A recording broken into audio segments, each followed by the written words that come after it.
Congress legislature party ಮೀಟಿಂಗಲ್ಲಿ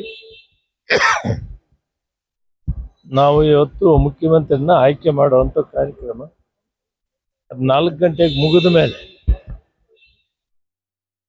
ಅಧ್ಯಕ್ಷರಾಗ ಹಾಗೂ ಮುಖ್ಯಮಂತ್ರಿಗಳು ಸನ್ಮಾನ್ಯ ಸಿದ್ದರಾಮಯ್ಯನವರು ಇವರು ಒಟ್ಟಿಗೆ ಸೇರಿ ಈಗ ಇಬ್ಬರು ಬಂದಿದ್ದಾರೆ. ಕೆ ಸಿ ವೇಣುಗೋಪಾಲ್ ಅವರು ಮತ್ತು ಸುರ್ಜೇವಾಲಾ ಅವರು ಪ್ರಧಾನ ಕಾರ್ಯದರ್ಶಿ. ಯಾವ ರೀತಿ ಇರಬೇಕು ಕ್ಯಾಬಿನೆಟ್ 2028 ಚುನಾವಣೆಯಲ್ಲಿ ಗೆಲ್ಲಬೇಕಾದ್ರೆ ಕಾಂಗ್ರೆಸ್ ಪಕ್ಷ ಯಾವ ಥರ ಇರಬೇಕಂತ ಅವ್ರದ್ದೇ ಅನುಭವದಲ್ಲಿ ಅವ್ರು ಮಾಡ್ತಾರೆ.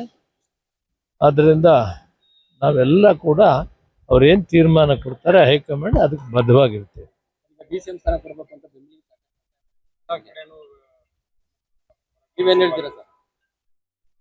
ನಾನು ಸೀನಿಯರ್ ಇದ್ದೇನೆ, 30 ವರ್ಷ ಪಾರ್ಲಿಮೆಂಟಲ್ಲಿದ್ದೇನೆ, ಒಳ್ಳೆ ಕೆಲಸ ಮಾಡಿದ್ದೀನಿ, Congress working ಕಮಿಟಿಯಲ್ಲಿದ್ದೀನಿ.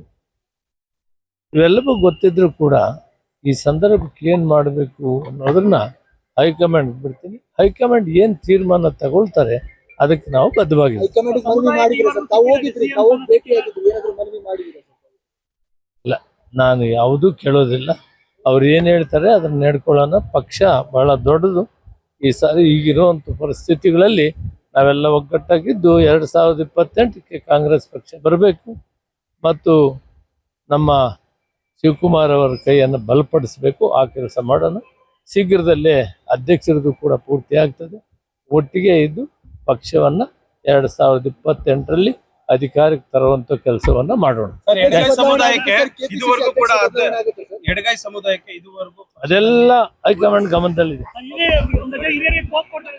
Congress legislature party ಮೀಟಿಂಗಲ್ಲಿ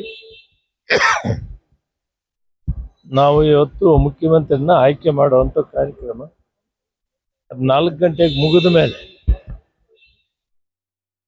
ಅಧ್ಯಕ್ಷರಾಗ ಹಾಗೂ ಮುಖ್ಯಮಂತ್ರಿಗಳು ಸನ್ಮಾನ್ಯ ಸಿದ್ದರಾಮಯ್ಯನವರು ಇವರು ಒಟ್ಟಿಗೆ ಸೇರಿ ಈಗ ಇಬ್ಬರು ಬಂದಿದ್ದಾರೆ. ಕೆ ಸಿ ವೇಣುಗೋಪಾಲ್ ಅವರು ಮತ್ತು ಸುರ್ಜೇವಾಲಾ ಅವರು ಪ್ರಧಾನ ಕಾರ್ಯದರ್ಶಿ.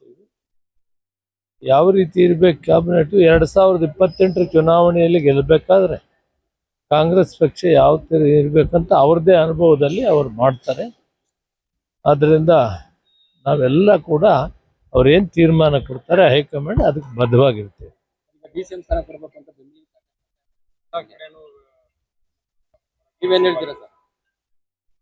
ನಾನು ಸೀನಿಯರ್ ಇದ್ದೇನೆ, 30 ವರ್ಷ ಪಾರ್ಲಿಮೆಂಟಲ್ಲಿದ್ದೇನೆ,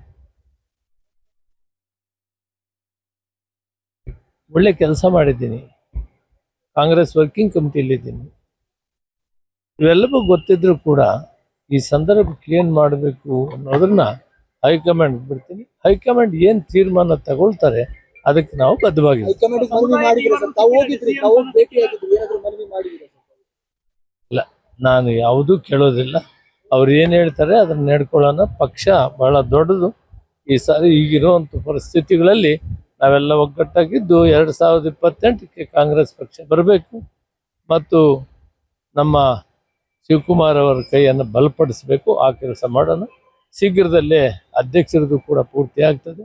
ಒಟ್ಟಿಗೆ ಇದ್ದು ಪಕ್ಷವನ್ನು 2028ರಲ್ಲಿ ಅಧಿಕಾರಕ್ಕೆ ತರುವಂಥ ಕೆಲಸವನ್ನ ಮಾಡೋಣ.